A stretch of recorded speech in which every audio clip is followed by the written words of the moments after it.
Hey Bears, this is Miss Madden here. Sorry I've been out this week. I've been very sick, and so I apologize. I know it's been kind of confusing, and it's certainly not how I wanted to start off the year. But I'm gonna come back as soon as I can. Hopefully that'll be Friday. We are continuing our unit of chemical reactions, and in the ed puzzle I left you yesterday, it was an introduction to balancing chemical equations. So I'm going to work out a couple of problems with you, and just to kind of show you how to work them out, and then I'm going to leave you a few practice ones to try out yourself. Tomorrow on Friday, you will have a quiz. I'm not going to give you difficult problems to do, and it might just be a couple of problems. But make sure you're taking notes and just kind of make sure you're following along. The whole idea of balancing chemical equations is based on the law of conservation of mass, which states that nothing is created, nothing is destroyed. Whatever I start with in my reaction, is gonna end up as a product, rearranged, and to form something new. If I am starting my chemical reaction with 2 atoms of hydrogen, then on my product side, somewhere I need to have exactly 2 atoms of hydrogen. Not 4, not 5, not 1, not 0, exactly 2.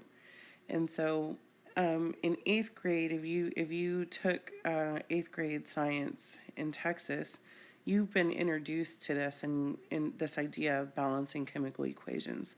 But actually balancing them is something new for you.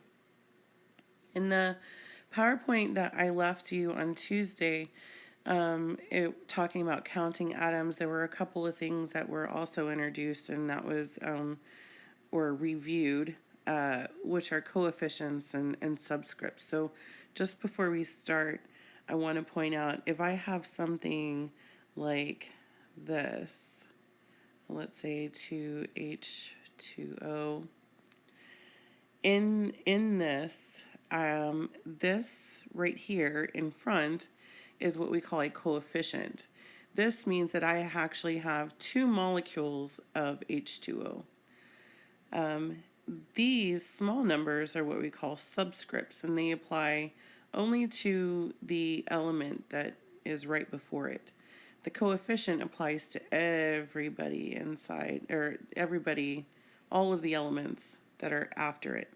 So if I was counting atoms here in this problem, I would have 4 hydrogen, because we distribute, which means we multiply. I'd have 4 hydrogen, and I'd have 2 oxygen.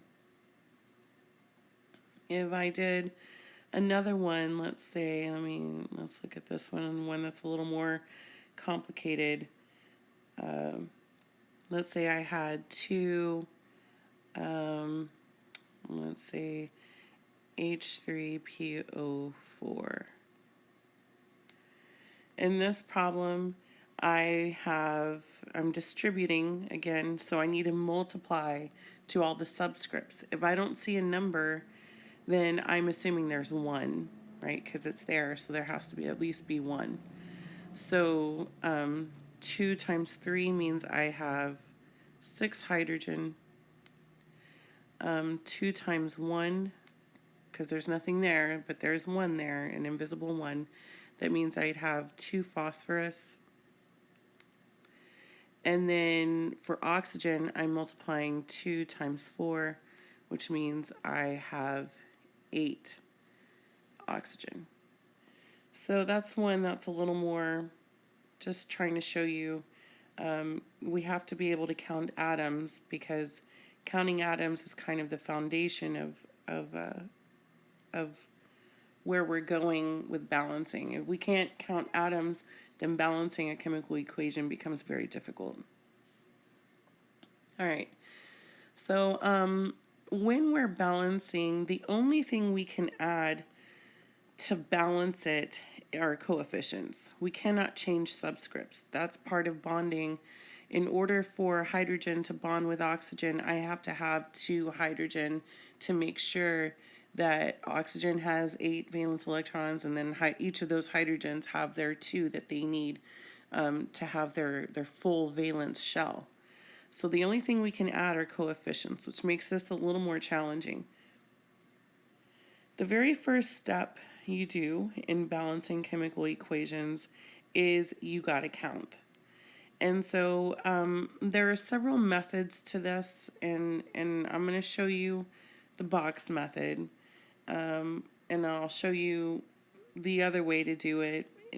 I don't care how you do it, as long as you're able to balance it and count atoms and make sure you're balancing them correctly. So, this is what I always do. Wherever you see the arrow, I just kind of draw a line, because this is going to separate my reactants. These are my reactants. This is what's causing the reaction to occur.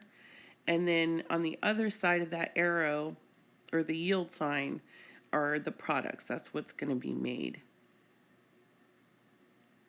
So whatever I have on the reactant side, I need to make sure I have the same exact amount on the product side.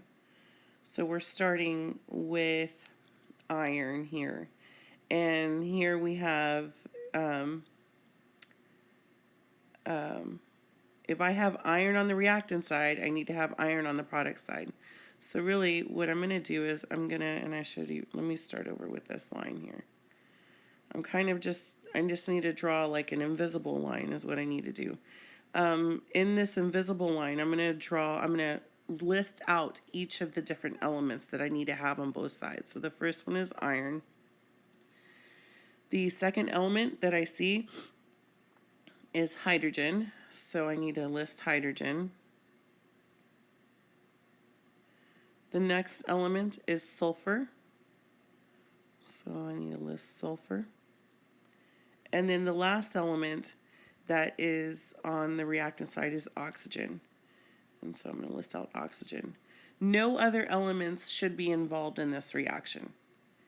If I have however many iron I have on the reactant side, I need to have on the product side.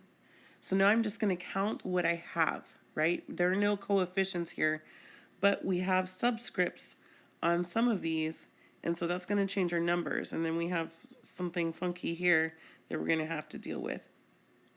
So we're going to start off with iron first, and we see that iron has no subscript. So the fact that there's no subscript, but it's still listed, tells me that I have 1. So I have 1 iron. On the product side, I have this 2 subscript right after iron. This is in parentheses. So this subscript outside of the parentheses only deals with what is inside the parentheses. This 3 will be distributed to the sulfur and the oxygen, but it does not apply to iron because it's not inside the parentheses. So I have 2 iron. All right. Now I need to count my hydrogen. I have 2 hydrogen on the reactant side. So I'm going to list that as my 2 here. And on the product side, I have 2 hydrogen. I'll list my 2. Sulfur, I have 1 sulfur here. This 4 only applies to the oxygen. There are no parentheses. So that goes to that oxygen, not the sulfur. So I have 1 sulfur. And excuse me, sorry, I'm coughing. And then on this side, though, I have sulfur in parentheses and a subscript outside the parentheses. I have to, this little subscript applies to everyone inside. And whenever I'm distributing, I'm going to multiply, just like in math. So 3 times the invisible 1 means that I have 3 sulfur. All right, we're on to oxygen. I have 4 oxygen. This is not the box method. This is how I like to work problems, but I'll show you the box method next, or in the last problem at least. Okay, so I have 4 oxygen on the reactant side. On the product side, we have this subscript still we have to deal with, and we see that there are 4 oxygen. So I'm distributing, which means I need to multiply. So 3 times 4 means that I have 12 oxygen. All right. So I've counted all of my atoms on the reactant side and on the product side. The goal of balancing is to make sure that my numbers are equal on both sides. This is not equal, so that's going to have to be fixed. This is equal right now, but I have a feeling it's probably going to change. This is not equal, and this one isn't either. This problem is going to work out for us because we don't have, what becomes tricky is like if I had oxygen here and here in 2 separate places on one side of the reaction. Those are the difficult problems to balance, and we'll get to those. I think we have one in this last problem down here, but that's not our situation. So we're going to kind of go with just looking at our numbers, and there's no real direct method to this. Some of it's trial and error. In this situation, I'm going to go with trying to balance the oxygens first, and that's because I have the most of them, and I also see that my 4 will divide evenly into 12, and that's going to help me in this process. Okay, so we're multiplying, and we're multiplying all throughout this essentially.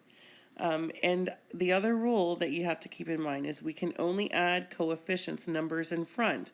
Well, if I add a number in front, remember that is distributed to everybody afterwards. So some of these numbers are going to change as we are trying to figure out our coefficients.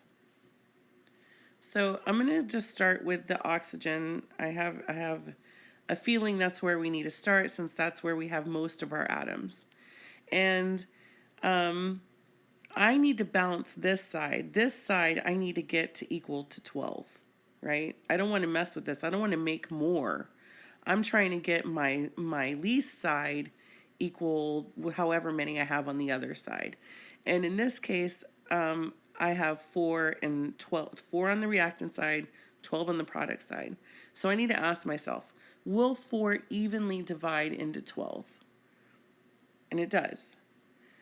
It divides, 12 divided by 4 is 3. So that's going to become my coefficient. So I'm just going to do this little math right here. 12 divided by 4 is 3. And that 3 is going to become my coefficient. Now, I'm trying to balance my oxygens here. I can't just add this in front of my oxygen. The only way I can get to the 12 is by adding it all the way in the front. So this 3 is going to move here and become my coefficient. I'm going to include that here. So now when I do 3 times 4, I have my 12, I'll have my 12 oxygen. But oxygen was not the only thing I changed, right? I also have changed my hydrogens and I changed my sulfurs. So now I need to go back and I need to count again. I need to count what I changed. So I need to distribute my 3 to my 2 hydrogens. So 3 times 2 means that I now have 6 hydrogen. And we changed the sulfurs too. Remember, if there's not a number, it's an invisible 1. So 3 times 1 is 3. All right, that was all that changed. I didn't mess with iron over here on this side, so iron has not changed. I haven't messed with iron yet. And now, since I had some major changes on the reactant side, I need to kind of reevaluate what I need to do to continue to try to balance this. So now looking at this again, I have my oxygens are totally good. I have 12 on the reactant side, 12 on the product side. For my sulfurs, I have 3 on the reactant side, 3 on the product side. Perfect. Leave that alone. My hydrogens, I have 6 on the reactant side, but I only have 2 on the product side. Now, this is going to work out great because hydrogen's all by itself and there's already a pair. So that I can already see right away that 2 is going to divide evenly into 6. So I'm going to do my little, you don't have to show me. I'm just writing this part of the math problem so you can see where my numbers are coming from. Okay, so 6 divided by 2 is 3, which means my coefficient that I need to use in front of my hydrogen, because I can't add subscripts, I can only add coefficients. I can't change these little numbers here. Those have to stay. I can only change the big numbers. So that 3 is going to become a coefficient over here. So now when I recount, 3 times 2 is 6. So now I have my 6 hydrogen here. All right, so I have my oxygens balanced, I have my sulfurs balanced, my hydrogens 6 and 6, and now I have my iron. On this side I only have 1, this side I have 2, so you're going to just ask yourself, okay, 2 divided by 1, 2 divided by 1, you don't have to show me this work, is 2, so 2 is going to become my coefficient that needs to go over here. And so now I'm going to put my 2 coefficient. Now I have 2 iron, and now I have everything balanced. I have 2 and 2, 6 and 6 hydrogen, 3 and 3 sulfur, 12 and 12 oxygen. And so that is my balanced chemical equation for iron reacting with hydrogen sulfate, sulfuric acid, to produce iron 3 sulfate and hydrogen gas.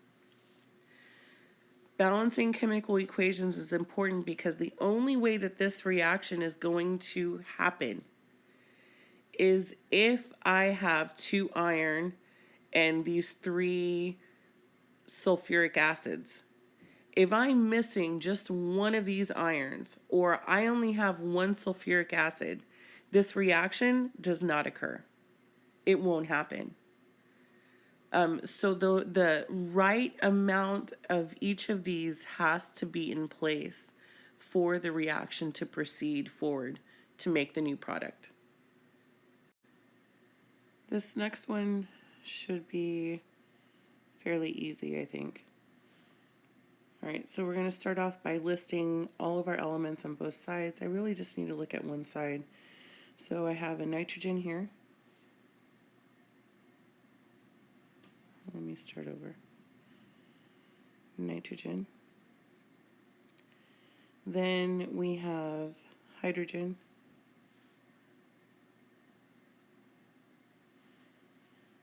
And the last element we have is oxygen. All right, and we're going to count how many we have on both sides. So nitrogen, I have 1 nitrogen on the reactant side. I have 1 nitrogen on the product side. I have 3 hydrogen on the reactant side. And on the product side, I have 2.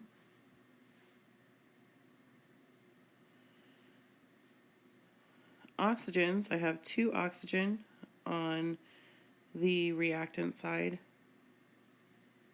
And on the product side, it's a little tricky because I have 1 here and I have another here. I'm still counting total altogether. So I still need, even though they're separated, I still need to count them. I need to make sure they're all balanced together. So I'm going to add my 2 there.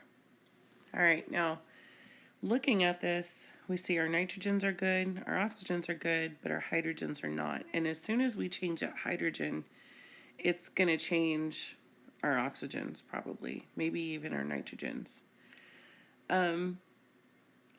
Now, looking at this, to this product side is what has the lesser of the hydrogens. So theoretically, that's where we put our coefficients. But we run into an issue because 2 does not evenly divide into 3. And so I can only add whole numbers. I can't add fractions of numbers. I can't have a coefficient that's 1.5. It has to be a whole number because I either have a whole atom or I don't have the atom at all. I can't have half of a hydrogen. And so what we do in this situation is we look for the smallest common factor. The smallest common factor. So what is the smallest number that 3 and 2 will evenly divide into?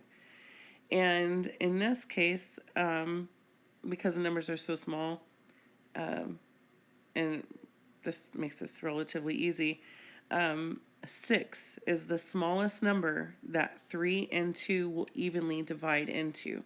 So now I'm going to have to add coefficients to both sides to try to balance these out. All right, now, again, you don't have to show me this math part, but 6 divided by 3, and I got the 3 from how many hydrogens I have. I'm balancing my reactant side. Leaves me with 2. So 2 is my coefficient that I'm going to use, and I'm trying to balance my hydrogens. So I need to put it in front of the compound that has hydrogen. Remember, I have to add it to the front. I can only add coefficients. So that is going to change my nitrogens here, but that we can fix that later. So this 2 is going to move over here and become my coefficient here. Now I need to recount because I didn't just change my hydrogens, which I now have 6. I also changed my nitrogens, which I now have 2 of. All right, going to the other side, I need to balance my hydrogens. I need to go back to my hydrogens. And now we have 2 will evenly divide into 6. So if I do the math, 6 divided by 2, I'm left with a 3. That 3 becomes my coefficient. And I'm balancing my hydrogens, so I need to put it in front of the compound that has hydrogen. So that 3 is going to become the coefficient in front of this H2O. All right, now, I didn't just change my hydrogens. Now I have 6 of those. But I also changed the total amount of oxygens that I have. And so I need to fix that. I have 1 here. Whoops. I have 1 oxygen here, and now I have 3 over here. So 1 plus 3 is 4. I now have 4 hydrogens. All right, now I need to finish balancing this. And before I go to the other side, before I go to the oxygens, I'm going to deal with this first. And the only way, like, I had to look at this problem before I do it. If I went straight to balancing my oxygens first, and let's say, okay, I have 2 and 4. Well, 4 divided by 2 is 2, so then I can just put a 2 here, and then my oxygens are balanced. You still will not have a balanced equation because your nitrogens are not balanced. You have 2 nitrogen on this side and only 1 here. Well, as soon as I change that, that's going to change my oxygen again. So you kind of have to be thinking ahead. Otherwise, you're going to kind of have to go back and forth. You'll still get to it eventually. But if you can have the foresight to kind of think, okay, if I change this, and that's going to change this total here, and then that's going to help you. So just kind of be looking a couple steps ahead. I'm going to balance my nitrogen because I have 2 over here and I only have 1 here. So 1 divided into 2 is 2. So I'm going to put my 2 coefficient here. So that changed my nitrogens to 2.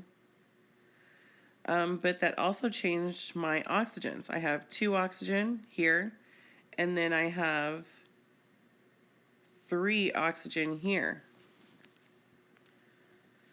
which leaves me with 5. All right. Running into another problem here. I have my nitrogen balanced, I have my hydrogen balanced, but my oxygens are not balanced.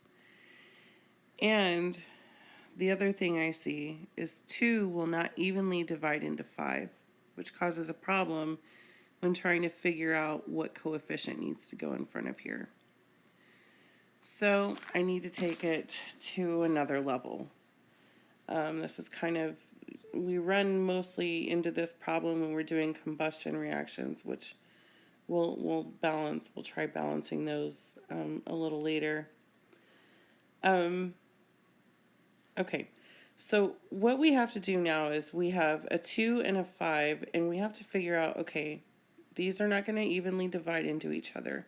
What is the smallest common factor that 2 and 5 will both divide into? And so 2 and 5, the smallest number would be 10. I'm just going to write this number over here on the side. Now, if I say that I'm going to have 10 over here on the reactant side, 5 will divide into 10 2 times, right? 10 divided by 5 is 2. Now, in order to get this all balanced, I'm going to have to distribute a 2 to every single coefficient that is already here, which means 2 times 2 is going to turn into 4. I'm going to skip this one right here. 2 times this 2 will also be 4. 2 times the 3 turns into 6. So I'm just going to kind of pause here because I know that this is kind of getting, you're probably like, whoa, what's happening? Let's see if it will let me erase it. It won't let me. Let's see if I can do this.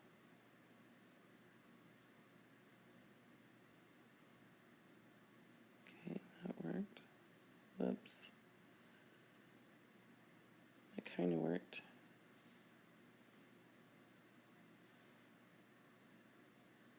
And I'm doing this because I'm going to recount everything because there's too much drawings going, too many drawings happening here.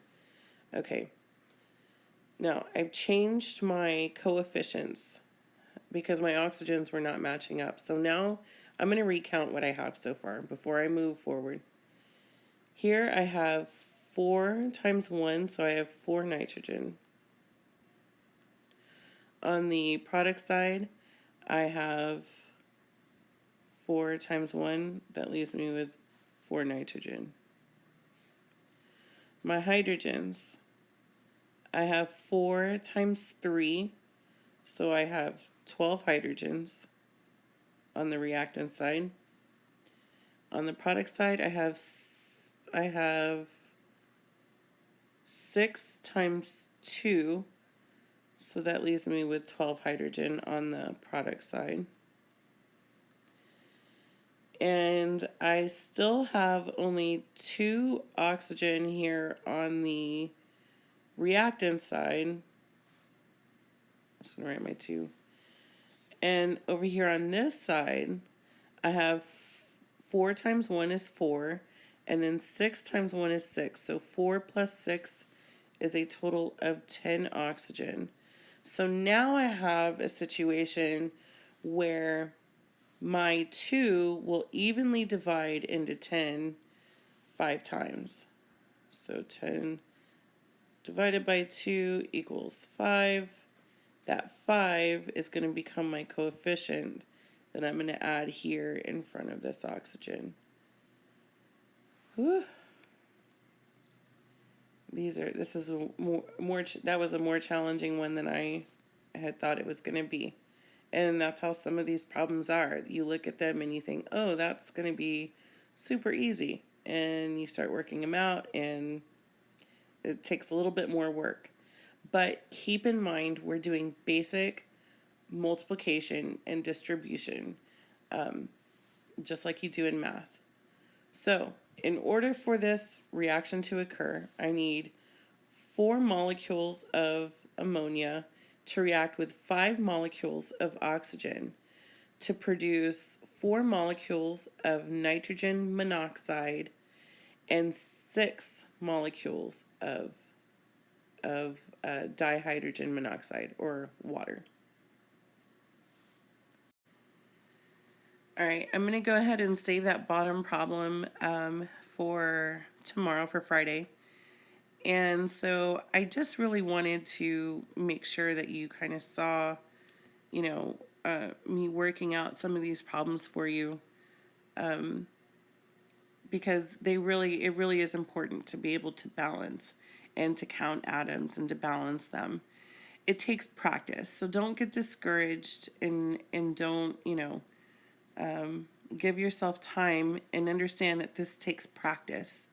So you're going to be left with a few problems. I'll try not to have them as complicated as these kind of turned out, and just do your best. And we'll talk about them before your quiz on Friday.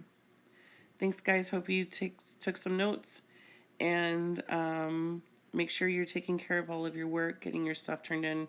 And sorry I'm not there physically. I'm just really trying to stay healthy right now with everything going on. Promise we'll get back in the swing of things as we start getting into this second semester. All right, we'll see you guys soon.